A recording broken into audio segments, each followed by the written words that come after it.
talk about the tuned-in facilitator, when and how to intervene. A tuned-in facilitator, we would all agree, is the best facilitator. So picture this. You're running a regular, non-eventful meeting when suddenly some invisible button seems to have been pushed. There's passion or energy that enters the room that wasn't there before. Potentially, maybe you sense resistance from the group, directed either at you or some member of the group. Or third, maybe Bill is simply rolling his eyes as other people speak. So is there a right thing to do? And how do you do it? Let me introduce to you 3 stages of tuned-in facilitation that are challenging to integrate into our practice, but are pretty essential if you are serious about being the best facilitator you can be. So stage 1 is internal awareness. It's simply tuning into yourself. What am I feeling? What are the tangible and intangible elements of this process or of this environment? It's simply being very aware of what's going on. So stage 1 is internal awareness. Stage 2 is really the crux of the matter. Stage 2 is diagnosis. Stage 2 is when you ask yourself, what do I think is going on? It's when you infer meaning to what you have seen and heard.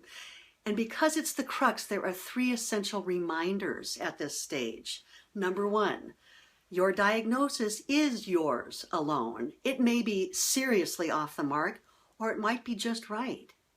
2, your diagnosis guides your actions as a facilitator, and your actions impact the group. And 3, super important, you are not obligated to go to the next step. We can stop as facilitators simply at the diagnosis stage as we're taking guesses on what is happening in the room and with the group. We don't need to go to the next step. Here's stage 3, intervene. So intervening, in my way of thinking, simply means holding up a mirror. Holding up a mirror to the group's process so that they can see what's going on themselves. Here are some questions to ask yourself while you decide whether or not to intervene. Number 1, is it necessary? And this is a guess. Why? 2, how will intervening impact the meeting's flow?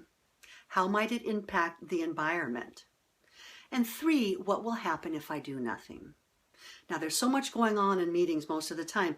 You just have to practice with this sort of self-awareness again at the intervention stage. So I'm going to give you some helpful language to use when you intervene, and it's all holding up the mirror language.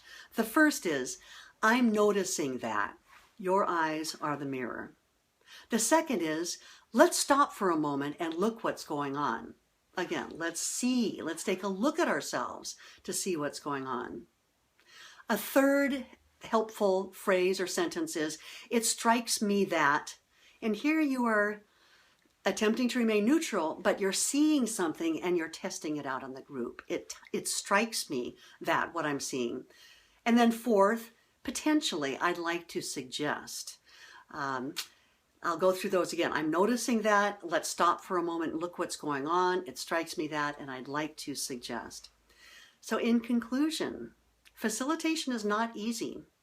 It's challenging, but the best facilitators are tuned-in facilitators. And tuned-in facilitators continually decide if and when to intervene in the group's natural process. So that's it for now.